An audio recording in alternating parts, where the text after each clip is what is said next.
네, 성도님들 한번 인사 올리겠습니다. 안녕하세요. 예, 반갑습니다. 들어오시면서도 인사 나누셨겠습니다만 또 한번 양 옆으로도 또 앞뒤로도 한번 인사 얼굴들 반가운 얼굴들 뵈시면서 반가우신 거 맞죠? 예, 또 인사 나누시면 좋겠습니다.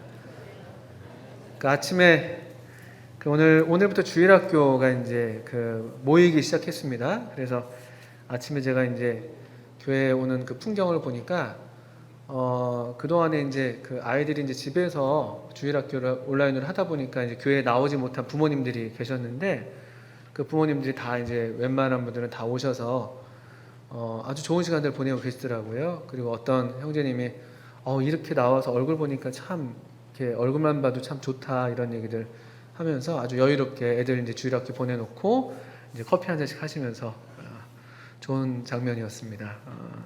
오전에 그런 주일학교 학생들을 위해서 조금 시간을 뒤로 미루어서 좀 우리 오늘부터 모이기 시작했습니다. 오후에 오시기 괜찮으신가요? 조금 늦어져서 어떠실지 모르겠습니다만 또 이렇게 함께 마음을 같이 해주시고 또 우리 어린이들이 주님 안에서 잘 자라나기를 같은 마음으로 기대해 주시고 기도해 주셔서 감사합니다.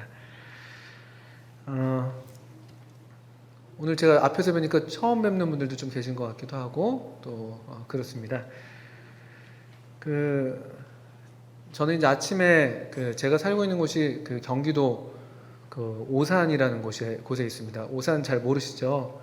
저도 잘은 모릅니다. 아직 지금 산 지 얼마 안 됐는데.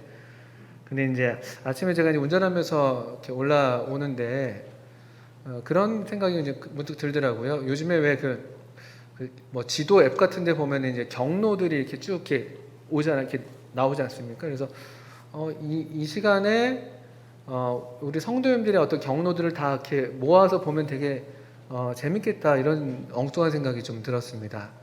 뭐 이를테면은 저 같은 경우에 이제 남쪽에서 이제 올라오는 성도님들이 더러 계시죠. 제 밑으로도 좀 계시더라고요. 저 오산인데 놀랍게도 오산 밑에 평택에서 오시는 성도님 계십니다. 그리고 오늘 특별히 대전에서 오신 성도님도 계시네요. 보니까 어쨌든 그런 동선 하나님 그려지고 또 이제 북쪽에서 오시는 분들도 계시겠구나. 우리 이 예배당을 이렇게 중심으로 해서 뭐 의정부에 우리 성도님들 많이 계시지 않습니까? 의정부에서 오시는 분들 좀 더 의정부 위쪽으로 어디에서 또 오시는지 아십니까? 포천. 왜 이렇게 큰 소리로 외치시죠? 예. 포천 좋습니다. 포천. 우리 또 성도님들 몇 분 계시죠? 멉니다, 사실. 포천에서 오시는 분들도 계시고. 뭐 동으로 살펴보니까 뭐 동은 그래도 아주 멀지는 않나 싶긴 한데 뭐 하남, 뭐 양평, 뭐 양평에 계시던가요? 네, 그쪽이 좀 동에서 오시는 성도님들이시겠다 싶고 서쪽으로는 뭐 은평구, 뭐 김포, 뭐 이런 되시려나 이런 생각이 들기도 했습니다. 어쨌든 그냥 그 동선들을 다 모으면은 이곳으로 다 이렇게 귀결되는 그런 그냥 그림들을 이렇게 문득 그리게 됐습니다. 왜 저도 그렇고 우리 성도님들은 왜 이렇게 오시는가? 교회 왜 오시는가? 뭐 저도 가만 보면 제가 특별히 뭐 막 이렇게 어떤 분명한 목적을 갖고 오는가 이런 생각을 해보면 꼭 그런 것 같지는 않아요. 그냥 주일날 그냥 그렇게 해버릇했으니까 그렇게 오는 것도 있는 것 같으면서도 그렇지만 또 뭐 그게 그냥 겉으로 볼 때 그냥 습관으로 오는 것처럼 보일지라도 그렇지만 분명히 우리 속에 이렇게 성도라면 하나님의 자녀라면 우리 안에 성령님이 계시다면 그 성령님께서 가리키시고 이끄시는 마치 이제 자석이 있으면은 쇠붙이들이 자석에 들러붙잖아요. 그런 것처럼 뭔가 하나님의 성도들로 하여금 이곳으로 향하게 이끄는 무언가가 있는 것이 아닌가. 또 조금 다르게 또 비유해서 말하자면 우리 안에 이미 어떤 영혼의 나침판이 심겨져 있어서 어딜 가든지 어찌하든지 나침판의 빨간색 바늘이 북쪽을 이렇게 가리키는 것처럼 우리 안에 계신 성령님이 마치 그와 같이 우리를 계속 어느 한 곳으로 인도하는 것이 아닌가. 사실 그 한 곳이라는 것이 물리적으로 이 서울 도봉구 창동 749-12번지. 그러니까 이것을 꼭 의미하는 것은 아니지 않겠습니까? 왜 이 곳이 뭐 의미가 있다고 할 것 같으면 이런 건물 때문에 그런 것도 아니고, 사실 우리 건물 좋죠. 예, 근데 이 건물보다 훨씬 더 좋은 건물들이 얼마나 많은지 모릅니다. 얼마나 근사하고 세련되고 그런 건물들이 얼마나 많은지 뭐 그런 교회 건물로 쳐도요. 근데 꼭 그것 때문에 그런 게 아니잖아요. 그러니까 여기 주님께서 이름을, 그 거룩한 이름을 두시고, 또 여기 특별히 주님께서 우리에게 그토록 분부하시고 원하셨던 주님을 기억하게 하는 그런 예식을 주셨고, 또 친히 그 상을 우리에게 이렇게 베풀어 주셔서 우리로 계속 우리를 오라고 초대하시는 그런 음성에 우리도 모르게 반응하고 있는 건 아닌가, 이런 생각을 좀 해보게 됐습니다. 그 이사야서 43장 말씀에 한번 성경을 직접 펴서 봐주시죠. 이사야 43장 말씀에 이 말씀을 저희가 교회로 주님의 이름으로 모일 때마다 종종 생각이 나는 말씀인데요. 이사야 43장 5절에 하나님께서 이스라엘 백성들에게 그 구원의 약속을 주시는 그런 말씀 가운데 43장 5절 이후로 보면, 두려워하지 말라. 내가 너와 함께하여 너의 자손을 동쪽에서부터 오게 하며 서쪽에서부터 너를 모을 것이며, 내가 북쪽에게 이르기를 내놓으라. 남쪽에게 이르기를 가두어 두지 말라. 내 아들들을 먼 곳에서 이끌며 내 딸들을 땅끝에서 오게 하며, 내 이름으로 불려지는 모든 자, 곧 내가 내 영광을 위하여 창조한 자를 오게 하라. 그를 내가 지었고 그를 내가 만들었느니라. 이 말씀은 뭐 1차적으로는 이스라엘 백성들에게 장래에 그들이 흩어져 있을지라도 마침내 하나님께서 다시 이스라엘 예루살렘으로 회복해 오실 것을 약속하시는 말씀이죠. 이제 그것과 동시에 또 이 말씀이 오늘날 우리에게도 이렇게 적용될 수 있는 말씀이라고 이해가 되는 것은, 여기 보신 것처럼 왜 우리가 이렇게 이곳으로 오게 되는가? 왜 우리가 여기에 이렇게 모여지는가라고 할 때 7절을 보신 것처럼 우리가 주님의 이름으로 불려지는 자들이 되었기 때문이죠. 또 우리의 이 창조의 목적도 그렇거니와 우리를 구속하신 우리 주님의 목적이 주님의 영광을 위하여 우리가 창조되었기 때문에, 또 우리가 구속됐기 때문에, 우리 안에 우리가 그런 존재이기 때문에, 주님의 영광을 위하여 지어졌기 때문에 우리 존재의 목적에 부합하는 그런 삶의 본성이 그냥 작동하는 것이죠. 하나님의 영광을 위해서 우리가 살아가고, 또 하나님의 영광을 높이는 그런 하나님께서 명령하신, 분부하신 것이 있다면 그것을 우리가 지켜 행하면서 그분의 영광을 드높이는 그런 우리 마음의 그 존재의 어떤 그런 동기와 이유와 목적이 여기 있는 것이죠. 그래서 우리가 여기 지금 모여 있습니다. 그게 사실입니다. 그런 생각을 갖고 계시지 않았다 할지라도 사실은 그게 사실입니다. 우리의 본성이 우리를 그렇게 계속, 새로운 본성이 우리를 이곳으로 하나님의 이름을 향해서, 하나님의 영광을 향해서 오게 하는 것이 사실이죠. 그런 면에서 사실은 우리가 이렇게 주님의 이름을 기념하면서 주님의 영광을 높이는 이런 우리가 소위 예배라고 하는 것은 대단히 중요한 것입니다. 우리 어떤 성도의 삶의 본질이죠. 사실 성도 이전에 모든 사람의 어떤 삶의 목적 자체가 그것입니다. 어느 오래된 그 교리문답에서 인간의 그 목적이 무엇이냐라고 할 때 그분을 영원토록 즐거워하고 그분을 영광스럽게 하는 것이다, 이렇게 대답을 했는데요. 정말 그것이 사실인 것이죠. 그래서 이 예배라는 것은 우리 삶에서 뭐 아주 중요한 것 그 이상으로 사실은 본질입니다. 성도의 삶에 있어서 본질이죠. 그래서 이 본질이 본질이기 때문에 이것에 우리가 마땅한 그런 어떤 중요도를 두고 이것에 가치를 두고 마음을 써야 하는 것이 옳은 것입니다. 그러니까 예배가 얼마나 중요한가 하는 것을 말씀을 드리는 겁니다. 이미 우리 안에 새겨져 있기도 하지만 또 이것을 또 확실하게 아실 필요가 있는 것이죠. 우리의 창조 목적이 그것이기 때문에. 또 창세기 1장 26절 27절에서요. 하나님께서 사람을 만드실 때 그때 하나님의 형상대로 우리를 이렇게 지으셨다 이런 말씀을 하고 있죠. 우리가 우리의 모양대로 우리의 형상을 따라 우리가 사람을 만들자 이렇게 분명하게 하나님 말씀으로 기록이 되어 있습니다. 그러니까 하나님의 또 형상으로 지음받는다는 것이 무엇이냐?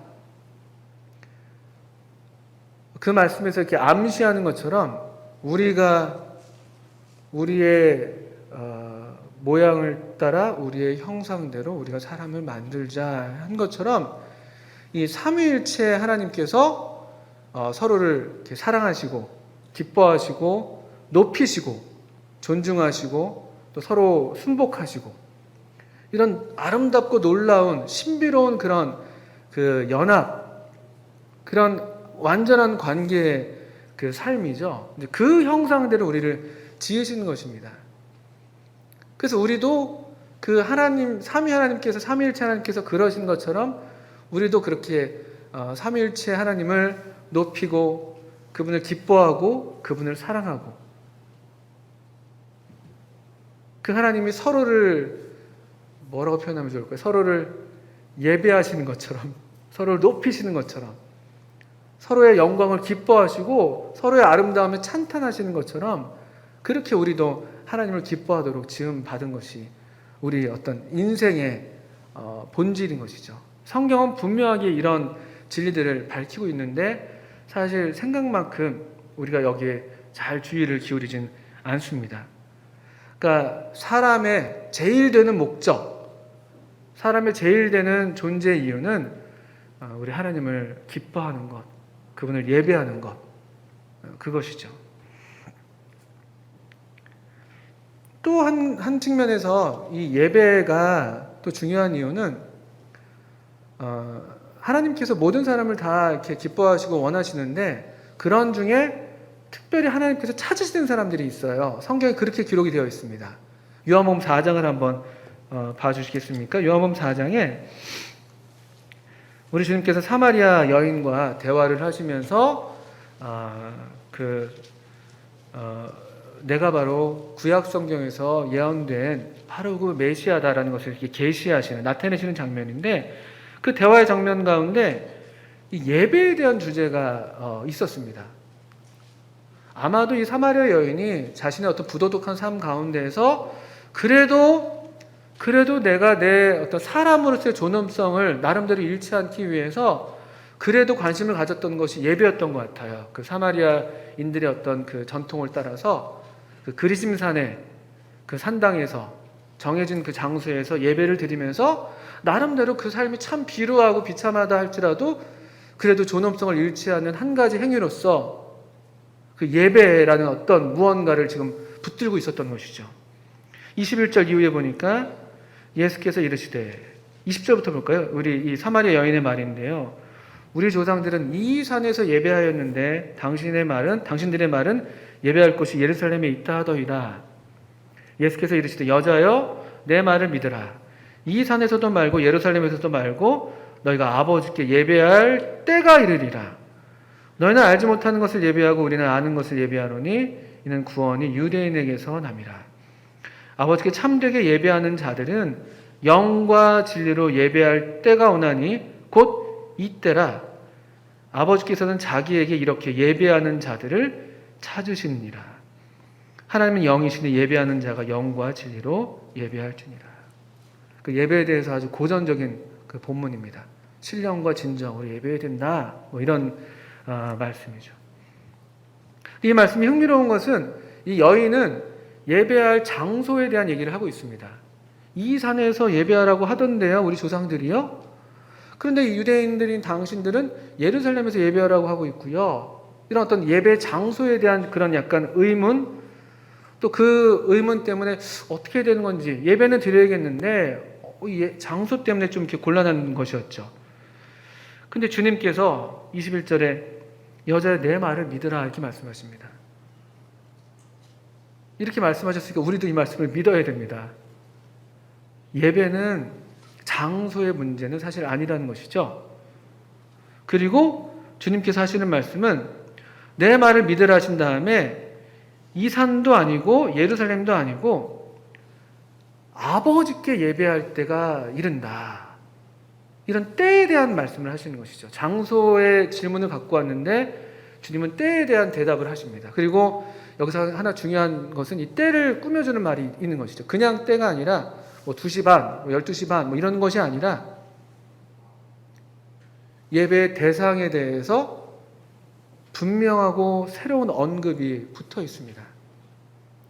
아버지께 예배할 때.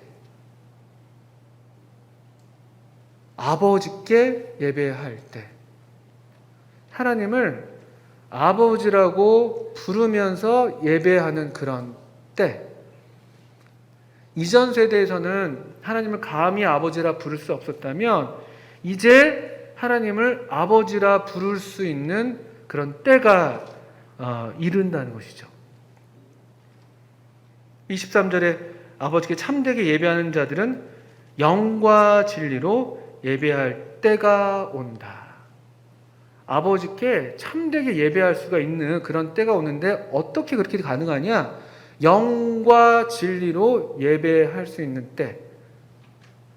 이 영과 진리, 이것을 조금 이렇게 잘못은 아니겠습니다만 보통 우리가 이해할 때는 우리의 어떤 태도를 많이 가리켜요. 우리가 뭐 어떤 신령한 또 어떤 진정한 태도로 이렇게 예배를 드려야 한다 이렇게 이제 교훈을 많이 받는데 그것도 뭐 틀린 교훈은 아니죠. 그런데 정확하게는 우리의 태도를 가리키는 말은 아닙니다.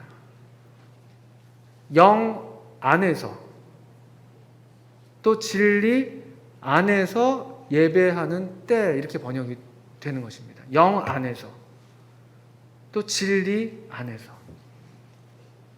이 영과 진리 안에서만이 하나님을 아버지라 부르면서 나아갈 수가 있는 것이거든요. 성령 안에서 그렇게 분별을 합니다. 또 진리, 이 아드님, 길이요 진리요 생명이 되신 우리 주님 안에서 그 영과 진리 안에서 우리가 하나님을 예배하는, 하나님을 아버지라 부르면서 예배하는 그런 때. 그러니까 오늘날 이 성령님으로 거듭난 하나님의 자녀가 우리들이 드리는 이 예배는 대단히 사실 가족적인 사실 그런 애정 표현인 것이죠. 그전에는 이런 때가 오기 전에는요, 이 구약 시대에 바로 이 장소에 매여 있고 성전이 됐든 뭐 산당이 됐든 아니면 어떤 그런 구약의 제의가 됐든 그런 의식에 상당히 매여 있었다면 이제 이 아버지께 예배할 때는 어떤 때인가? 성령 안에서 또 진리 안에서 하나님을 아버지라 부르면서 나아가는 그 에베소서 2장인가요? 이제 우리들이 한 성령 안에서 아버지께 나아감을 얻었다라는 그런 표현들. 또 그 독생하신 아드님께서 우리를 형제라 부르기를 부끄러워하지 아니하시는 이런 어떤 새로운 관계 가운데에서 우리가 하나님을 예배하는 그런 때를 말씀하고 있습니다. 그리고 하나님은 이렇게 예배하는 사람을 찾으신다고 되어 있어요. 이렇게 예배하는 자들을, 이렇게 영과 진리 안에서 예배하는 자들. 다른 말로 하면은 하나님의 자녀들이 아버지라 우리 부를 수 있게 하는 그 양자의 영을 힘입어서 그 성령님의 인도함을 따라서 성령이 주시는 확신과 담대함을 가지고 그 아드님과 더불어서 아드님이 그 하나님 아버지께 기쁨이 되셨던 것처럼 그 아드님과 함께 그 안에서 이 하나님께 기쁨을 드릴 수 있는 그런 놀라운 하나님의 자녀가 돼서 예배하는 그 예배자들을 찾으신다는 것이죠. 오늘날 사실은 우리 모두가 그래서 이 말씀에 해당되는 사람들이 될 수가 있는 것입니다. 우리도 이렇게 이 성령님 안에서 이 성령님을 의지해서 하나님을 아버지라 부르면서 기쁘게 아버지를 높여드리고 또 이 귀하신 아드님을 사랑하면서 그 아드님을 기뻐하시는 아버님의 기쁨에 동참하고 또 그 아드님이 아버님께 기쁨으로 순종하셨던 것처럼 우리도 그렇게 그분 안에서 죄에 대해서 죽고 의에 대해서 사는 사람으로서 우리 자신을 내어드리는 그런 어떤 그렇게 예배하는 자들을 하나님이 찾으십니다. 그런 면에서 이렇게 예배하는 거, 예배가 얼마나 중요한가. 하나님 찾으시는 사람, 그 경우가 그렇게 많지 않습니다. 구약 성경에서 역대하 같은 데서는 그 전심으로 자기를 향하는 자들에게 능력을 베푸시려고 온 땅을 두루 다니신다고. 하나님의 눈이 온 땅을 이렇게 막 부지런히 다니시면서 전심으로 하나님을 향하는 사람을 찾는다는 표현이 있죠. 그것이 구약 성경에서 하나님 찾으신 사람의 모양이었다면 이 신약 성경 오늘날 이 하나님의 성령이 운행하시는 이런 성령 시대에서 아마 그것의 짝을 이루는 것이라고 할 것 같으면은 이렇게 하나님을 아버지로 부르면서 기쁘게 성령님 안에서 아버지께 나아가는 사람들. 이런 어떤 그 아름다운 이런 예배의 풍경이랄까요? 그런 풍경을 우리가 마태복음 3장에서 한번 엿볼 수가 있습니다. 하늘이 열리는 그런 때에 우리가 정말 이 아름다운 예배를 살짝 엿보고 경험할 뿐인데요. 우리가 항상 이와 같은 영적인 경험들을 할 수만 있다면 참 좋지만 3장 16절 보십시오. 마태복음 3장 16절. 예수님께서 우리 세례를 받고 올라오실 때의 장면이죠. 예수께서 세례를 받으시고 곧 물에서 올라오실 때 놀라운 장면입니다. 하늘이 열렸습니다. 하늘의 풍경이 언뜻 비쳐 보인 거예요. 이 삼위 하나님께서 어떻게 서로를 기뻐하시고 예배하시고 서로를 존귀히 여기시고 서로를 서로에게로 이끄시는지 하늘이 열렸습니다. 하나님의 성령이 비둘기같이 내려옵니다. 성령님이 이 아드님 위로 자기 위에 임하심을 보셨다고 되어 있습니다. 아드님 위로 부어졌습니다. 그리고 열려진 하늘 사이로 소리가 들려오는데 말씀하시되 이는 내 사랑하는 아들이요 내 기뻐하는 자라.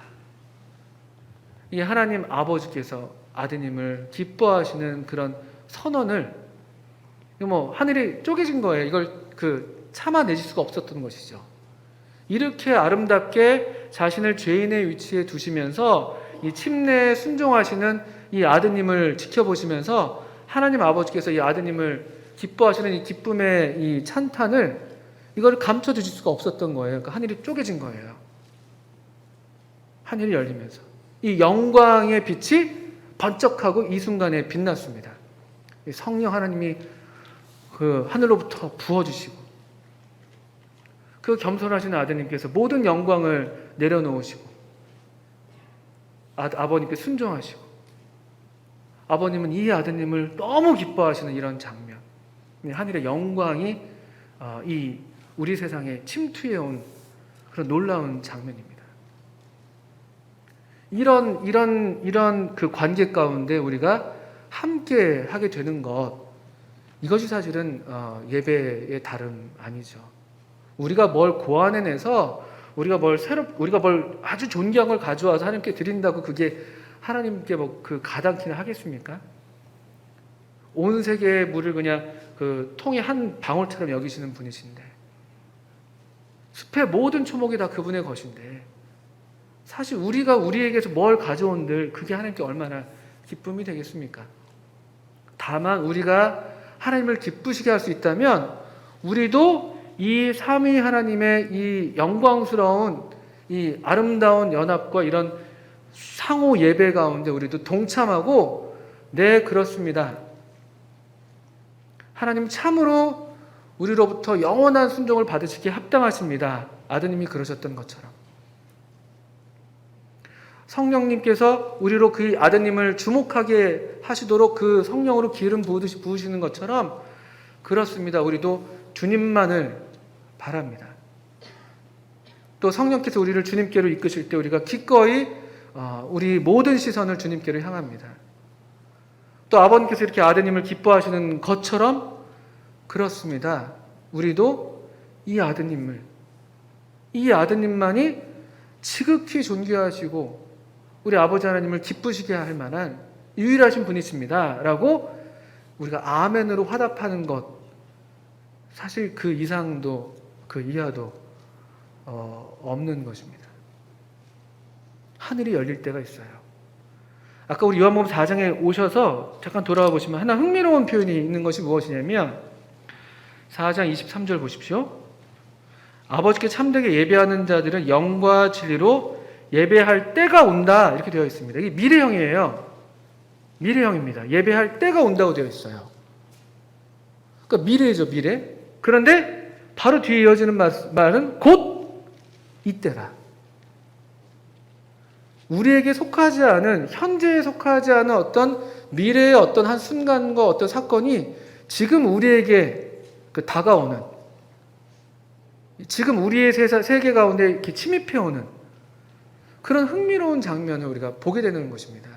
사실 그래서 우리가 지금 여기에서 우리가 예배를 이렇게 성령과 진리 안에서 우리 주님의 이름으로 성령님의 인도하심을 따라서 이렇게 드리는 예배는 사실 그래서 그냥 이 시간에 우리가 여기 있는 것처럼 여기 있는 건 사실입니다만, 그러나 이 순간에 이 미래가 우리한테 열려서 얼핏 우리한테 비춰 보여주는 그런 순간들인 것이죠. 그래서 제가 참 좋아하는 찬송 중에 예배 찬송가 189장에 그 호라시우스 보나르라는 사람이 작사한 찬송인데, 우리가 지금 주 기억하니 라는 찬송이 있지 않습니까? 박준영 님께서 번역하셨네요. 잘 번역하셨습니다. 저도 번역한 게 좀 있는데 그건 안 부르시더라고요. 아직 익숙하지 않아서. 이 찬송을 보니까 189장의 가사인데요.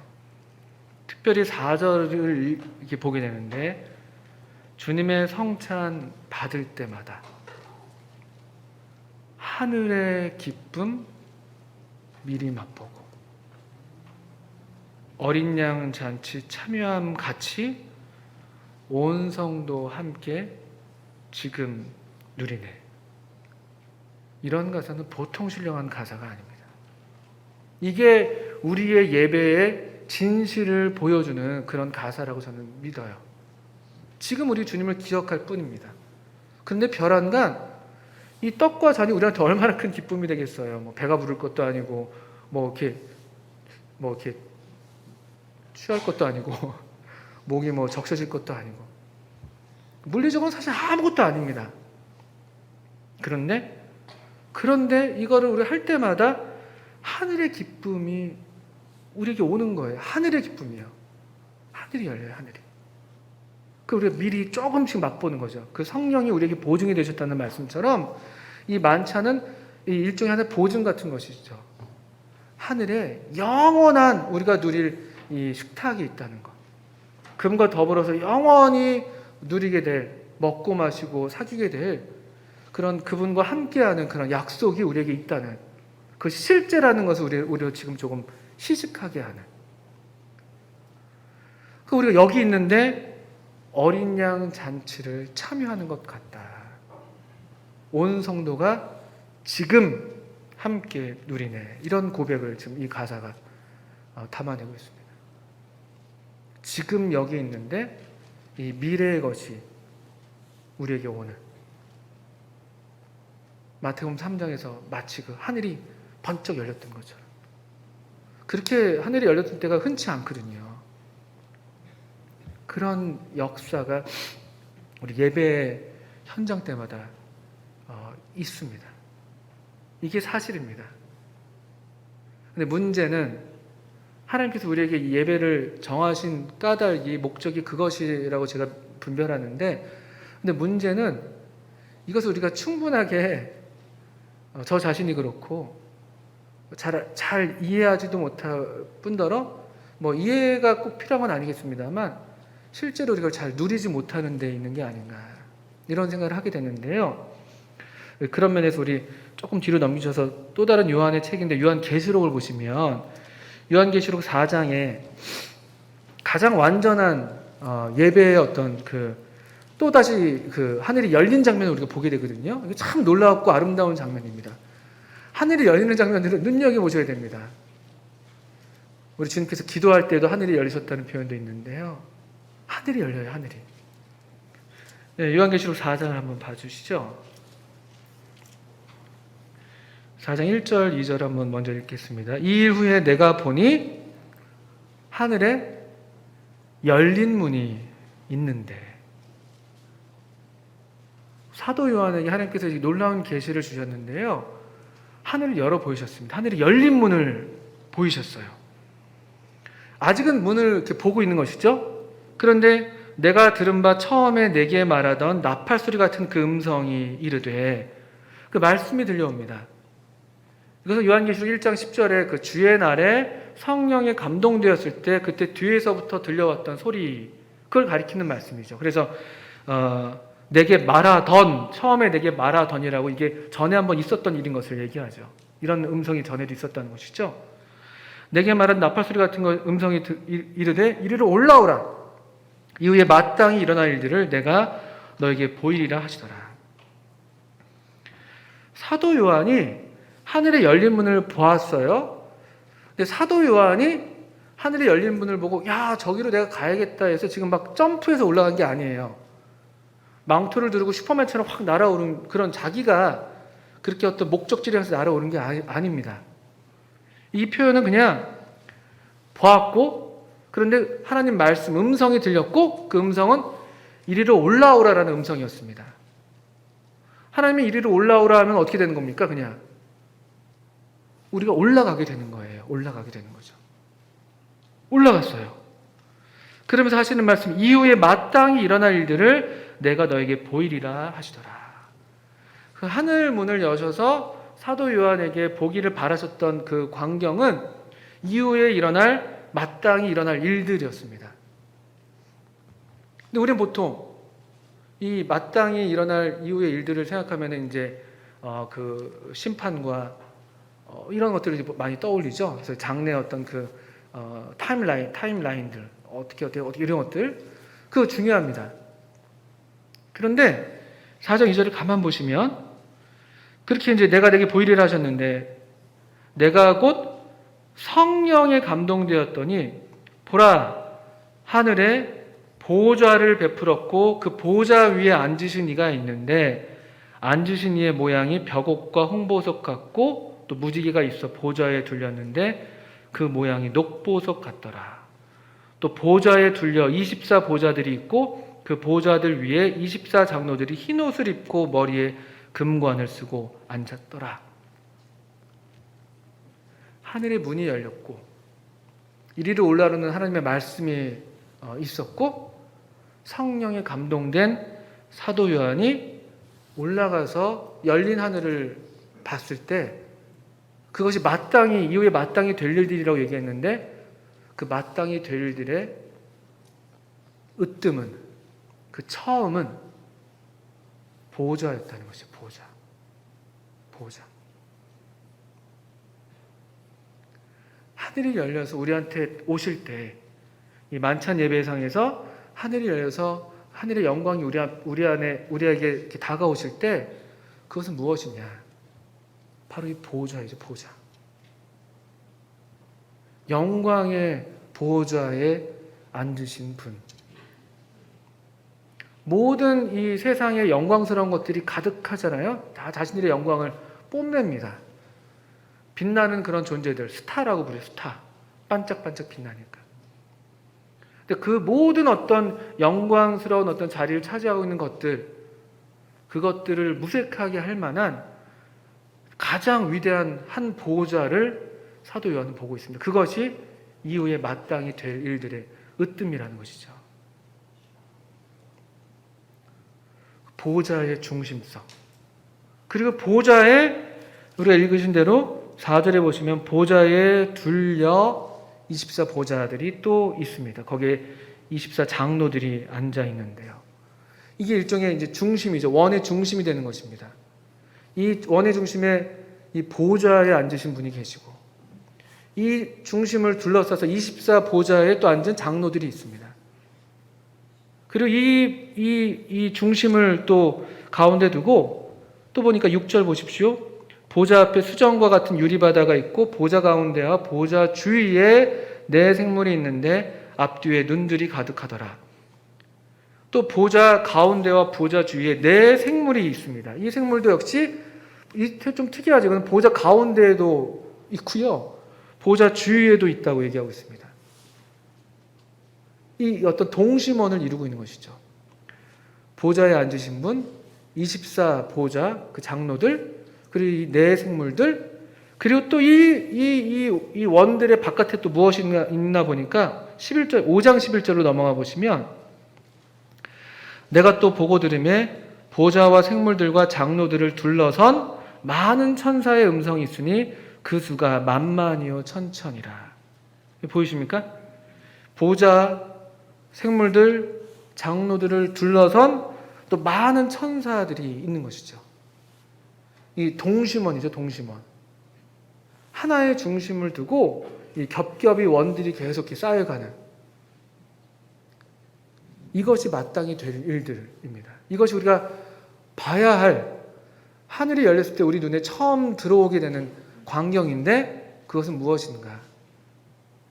모든 피조 세계, 우리 인생에게도 그렇고 모든 세계에 보이는 세계, 보이지 않는 세계에 유일한 중심이 있다면 그것은 바로 이 보좌라는 것이죠.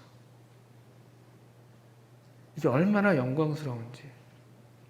이 보좌와 보좌에 앉으신 분, 그 찬란히 빛나는 그 영광, 이 보석에 빗대어지고 있죠. 3절과 3절에 또 5절에는 번개와 음성과 우레소리가 나고 이 영광스러운 보좌를 우리가 이 열린 하늘에서 보게 됩니다.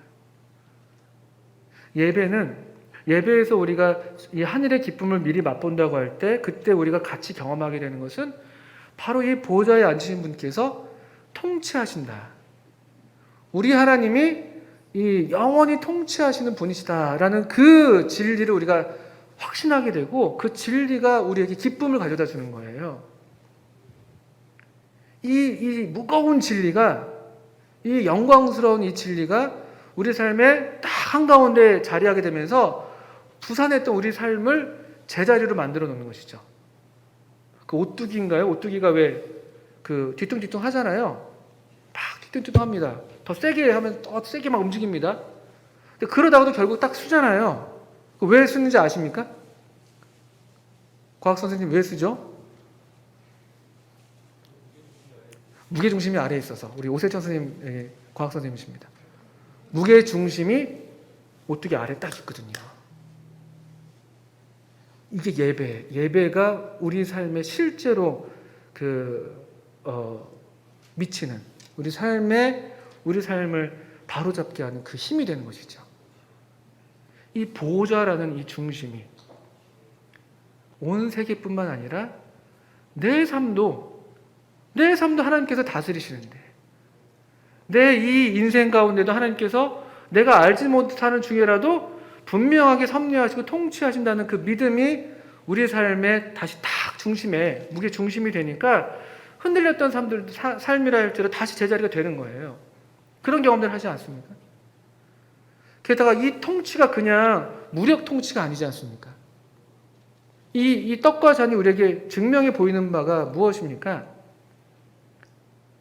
이 그분께서 다스리시는 나라를 가리켜서 골로새서 1장에서는 그의 사랑의 아들의 나라라고 말씀하시지 않습니까? 이 떡과 잔이 로마서 5장 8절에서 우리가 아직 죄인 되었을 때 그리스도께서 우리를 위하여 죽으심으로 우리에게 대한 자기의 사랑을 확증하셨다. 이 떡을 제자들에게 주시면서 받아 먹어라. 너희를 위하는 내 몸이다. 이 잔을 마셔라. 너희를 위하여 세우는 언약의 피다. 이 영원한 사랑, 완전한 사랑을 가리키는 그런 상징물이잖아요. 그러니까 이 보좌에 앉으신 분께서 완전한 사랑으로 나를 다스리신다. 그가 우리를 흑암의 권세에서 사랑의 아들의 나라로 옮기셨다. 그 진리가 우리 가운데 경험되는 것이죠. 저는 그런 경험들을 참 하게 되면서 이 자리가 얼마나 사모가 되는지, 뭐 하나님이 예배하는 자를 찾아서 그런 게 아니라, 찾으셔서 제가 사모하는 게 아니라, 그러면 더 좋겠는데 그 정도 사모하시면 없는데, 예배가 너무 제 삶에 실제로 영향을 주는 것들을 경험하는 것이죠. 이 보좌에 앉으십니다. 우리의 이 산만한 삶이 정돈되는 그런 경험. 다시 멈춰서서 주님의 발 앞에 주님께서 주시는 이 떡과 잔을 받으면서 우리 영혼의 이 생기를 얻게 되는, 그러니까 우리 삶이, 내 삶이 다시 내 삶이 되게 되는, 그냥 남들이 사니까 사는 게 아니라, 이렇게 하라니까 하는 게 아니라 정말 살아있는 존재가 되게 하는 그런 경험들을 우리가 이 자리에서 하게 되는 것이죠. 그래서 흥미로운 게 이 보좌에 24장로들이 있습니다. 24장로들은 대개 구약의 12지파, 또 신약의 12사도, 누가복음 22장에서 또 약속된 것처럼 12사도들이 이 지파들을 다스리는 권세를 얻게 하신다고 약속하셨는데, 뭐 어떻든 간에 그래서 구약과 신약의 모든 성도를 가리키는 것으로 보입니다. 그들이 이 놀랍게도 그 보좌, 그 하늘의 보좌를 봤는데 이 보좌와 똑같은 보좌들이 앉아 있는 거예요. 성도들의 특권인 것이죠. 우리가 주님의 보좌와 동일한 보좌에 그 같은 자리에 그 엉덩이 24개 붙이고 앉은 건 아니지만 동질의 보좌에 우리가 보좌를 중심으로 둘러 앉아 있는 이 영광스러운 모습. 그러니까 우리가 이 신령한 위치에 있는 것을 우리가 예배 시간에 경험하면서, 아, 정말로 내가 아드님과 함께 안침바 되었구나. 내가 그분과 함께 죽었고 그분과 함께 다시 살리심을 받았고 내가 그분과 함께 이렇게 영광스러운 자리에 앉아 있다니, 이 하나님께서 내게도 동일한 영광을 주시다니, 이런 경험들을 하게 되는 것이 있고, 또 여기 보좌에 둘러선 이 존재들 중에서 6절을 보시니까 아까 읽었는데요, 여기 내 생물이 있어요. 생물. 왜냐면 생물하니까 보통 뭐 그냥 그 생물이라고 생각하잖아요. 근데 이 단어가 아주 특별한 단어입니다. 생물은 그냥 살아있는 것, 이런 뜻입니다. 살아있는 것. 우리도 생물이죠. 근데 우리와 같은 생물이 아니라 살아있는 것인데, 이 살아있는 것은 어떠한 죽음의 요소도 있지 않은, 그냥 삶 자체로 충만한, 우리도 생물이지만 우리는 사실 완전히 살아있지는 않습니다. 우리는 죽음의 요소를 같이 지니고 있잖아요. 우리 이 죄된 육체의 한계 가운데 사로잡혀 있고, 살아있지만 사실은 죽어가고 있는 것과도 다름이 아니죠. 그런데 여기 이 생물은 완전히 살아있는 거예요. 그냥 생물. 우리 번역이 조금 아쉽습니다. 그냥 이렇게 번역하는 거죠. 보좌 주위에 내 산 것, 살아있는 것, 정말 살아있다고 말할 수 있는 것, 정말 살아있는 거예요. 이게 보좌 주위에서 일어나는 일들입니다.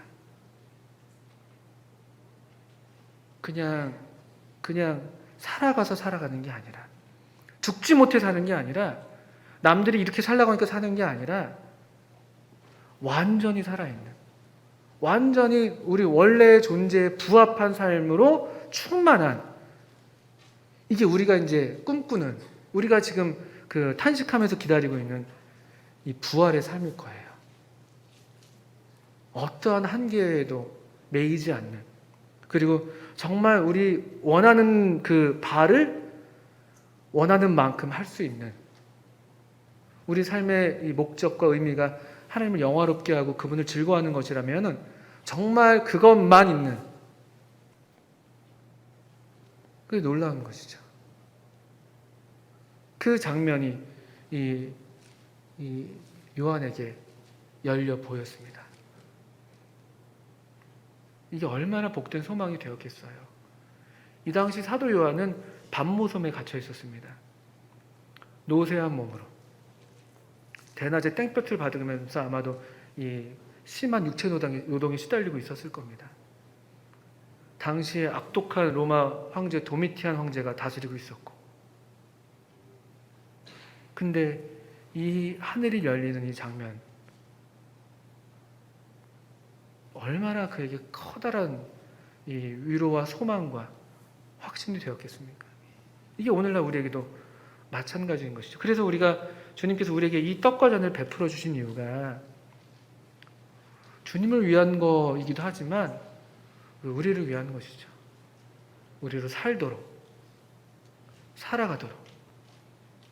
비록 이 현재의 삶에 갇혀있다 할지라도 우리의 삶이 영원에 있다는 것을 우리로 경험하게 하도록, 한순간을 살아도 그래서 우리도 정말 참된 삶을 살 수 있도록.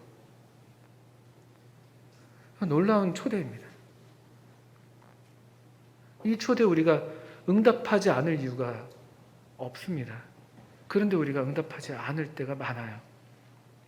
이 요한계시록 4장 1절에서 하늘에 열린 문이 있다고 얘기했는데, 사실 이 열린 문은 바로 앞서 3장에 보시게 되면은 하나의 대조적인 것이 있죠. 라오디게아 교회에 주님께서 편지를 주셨는데, 그러면서 그들에게 부탁하시는 말씀이 3장 20절에 볼지어다 내가 문 밖에 서서 두드린다. 닫힌 문이 있었어요. 닫힌 문. 하나님은 여전히 우리에게 이런 문을 활짝 열어놓으시고 우리를 계속 영혼 세계로 초대하시는데, 놀랍게도 문제는 우리 편에 있는 것입니다. 우리가 문을 닫아요. 이 하늘로 통하는 문은 열려 있는데 이것이 참 놀랍게도 침투하지 못하는 하나가 있다면 우리의 마음 문이죠. 마음 문. 우리가 닫습니다. 주님은 우리와 더불어서 먹고 마시기를 원하시고 기다리시는데 우리가 마음 문을 닫아요. 언제 우리가 보통 문을 닫습니까? 우리 학생들 같은 경우에 제가 보니까 저도 그랬고, 아빠나 부모님이랑 사이가 이제 안 좋아질 때, 뭐 이를테면 뭐 이런 거죠, 막 싸우고 싸우는 표현 좀 적절하진 않지만 이제 혼나고 속이 상했어요. 문을 쾅 닫고 들어가는 경우들 있지 않습니까? 그런 경우든지, 아니면 그 엄마 아빠 몰래 나쁜 짓 하려고 문 닫는 경우들이 있고, 아니면 좀 뭔가 이렇게 마음이 좀 토라지고 빈정상해서 삐쳐가지고, 왜 그럴 때도 문 닫고 이렇게 구석에서 미련한 짓 하고 있잖아요. 그래서 누가 나 찾아오면 좋겠다, 엄마가 와서 괜찮아 이런 말 해주면 좋겠는데 엄마는 절대 그러지 않습니다. 보통 우리가 그런 경험들을, 그때 보통 문들을 닫잖아요. 비슷한 것 같아요. 여전히 계속해서 하나님께서 우리에게 이 문을 여시고 하나님의 음성을 계속 들려주시고 이리로 올라오라고 초대하시고, 근데 우리가 성령의 감동을 받지 못해요. 이 음성을 듣질 못합니다. 이 열린 문을 보질 못해요. 닫혀 있으니까. 우리 미련한 이 고집에, 우리의 중심, 자기 중심성에 갇혀 있어서 내가 상처받았고, 내가 기분이 안 좋고, 내가 속이 상하고, 내가 원하는 게 있고, 결국 우리의 이 자기 중심성에 갇혀서 우리가 마음이 피좁아져 있는 것이죠. 우리 고린도후서를 읽고 있는데 사도 바울이 성도들에게 그렇게 권하더라고요. 마음을 넓혀라. 마음을 넓혀라. 물론 이건 문맥은 다른 문맥입니다만. 그래서 오늘 우리에게 베풀어진 이 은혜의 이 식탁, 이 영광스러운 보좌를 우리가 또 한 번 이렇게 경험하고 그 보좌 앞에 나와 있습니다. 바라기는 주님께서 계속 우리 가운데 보좌를 베푸시고, 우리는 이 열린 문을 통해서 이 하늘의 영광스러운 보좌를 뵙고, 또 그래서 주님께서 마땅한 영광을 받으시고, 또 우리는 그래서 더욱더 주님을 기뻐하고 주님으로 만족하는 그런 참된 삶, 정말 우리의 삶을 살아갈 수 있기를 바랍니다. 함께 기도하겠습니다.